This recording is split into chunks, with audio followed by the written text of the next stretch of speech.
যে দেশের অর্থনীতি চোরাচালানের উপর নির্ভর করে, শুধু তাই নয়, নিত্য প্রয়োজনীয় জিনিসপত্রের জন্য ভারতের উপর নির্ভর করতে হয়, সেই দেশের কিছু গণ্ডমূর্খ যা খুশি বলে চলেছেন ভারত সম্পর্কে। ভাবতে অবাক লাগে, যারা তাদের স্বাধীনতা এনে দিল সেই দেশের কিছু অবসরপ্রাপ্ত সেনা অফিসার মৌলবাদীদের সঙ্গে হাত মিলিয়ে ভারত সম্পর্কে হাস্যকর মন্তব্য করে চলেছেন। আসলে বছরের সেরা কমেডি বোধহয় একই বলছেন 4 দিনে নাকি কলকাতা দখল করে ফেলবেন, এমনকি বাংলাদেশ সেনা আমেরিকা দখল করার ক্ষমতা রাখে। একই বলে ছাগলে কিনা খায় আর পাগলে কিনা বলে। ভারত তো দূরের কথা, আমেরিকা আমাদের সাথে টিকবে না ইনশাআল্লাহ। আমরা বলতেছি 4 দিনের মধ্যে আমরা কলকাতা দখল করে নেব ইনশাআল্লাহ। আমরা দখল করে নেব আসাম দখল। সামরিক বাহিনী, ছাত্র জনতা আমরা একত্রে আছি। আমরা রাওয়ার 5000 সদস্য, এই 5000 সদস্যের মধ্যে অর্ধেকই নবীন, 2500 আমরা যুদ্ধের মাঠে যেতে পারি। আর এর সাথে যদি 30 লাখ ছাত্র জনতা যোগ হয় তাহলে ভারত তো দূরের কথা, আমেরিকা আমাদের সাথে টিকবে না ইনশাআল্লাহ। আমি মেজর শরীফ, আমি বলে দিচ্ছি ভারতকে যে ট্রেনিং আমরা নিয়েছি, যে যুদ্ধ আমরা করেছি, আমরা শুধু 2 লক্ষ সৈনিক না, আমাদের সাথে 18 কোটি জনগণ আছে। আমাদের ট্রেনিং, আমাদের দক্ষতা ভারতের চেয়ে অনেক বেশি।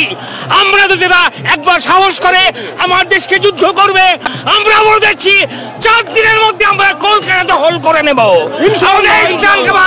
আমরা দখল করে নেব আসাম দখল করে নেব। মোদিজি, অমিতজি এবং রাজনাথ সিংজি, আপনারা বাংলাদেশ সেনাবাহিনী যেটা দেখেছেন 72 সালের, সেই সেনাবাহিনী এখন আর নাই। আমরা এখন যুদ্ধোপযোগী এবং যে কোনো শত্রু মোকাবেলায় প্রস্তুত।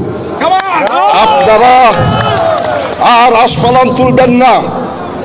ইস্টার্ন সেক্টর, ইস্টার্ন কমান্ড গোছানোর ভয় আমাদেরকে দেখাবেন না।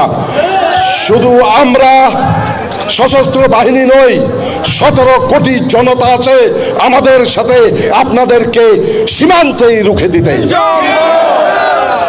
আমরা অতি উদ্বেগের সাথে লক্ষ্য করছি, সম্প্রতি বাংলাদেশের লেডি ফ্রাউন পালিয়ে যাওয়ার পর থেকে ভারতের হিন্দু বিদ্বেষী নেতৃত্বের সেন দৃষ্টি পড়েছে আমাদের দিকে।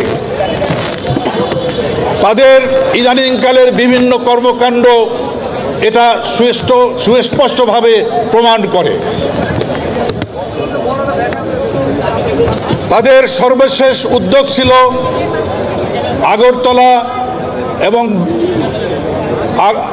কলকাতার বাংলাদেশি দূতাবাসে আক্রমণ চালানো এবং আমাদের বাংলাদেশের পতাকাকে অবমাননা করা।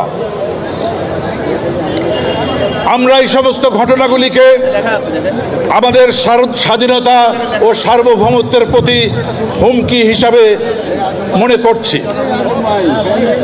এছাড়া ভারতের কিছু মিডিয়া, রাজনৈতিক নেতারা বাংলাদেশকে নিয়ে সার্বক্ষণিক বিষোদ্গার করে চলেছে। দেশের এই সংকটময় পরিস্থিতিতে যখন আমাদের সার্বভৌমত্বের উপর হামলা হয়, আমাদের পতাকা পদদলিত হয়, আমাদের দূতাবাসে আক্রমণ হয়, তখন আমরা সশস্ত্র বাহিনীর সদস্যরা চুপ করে থাকতে পারি না।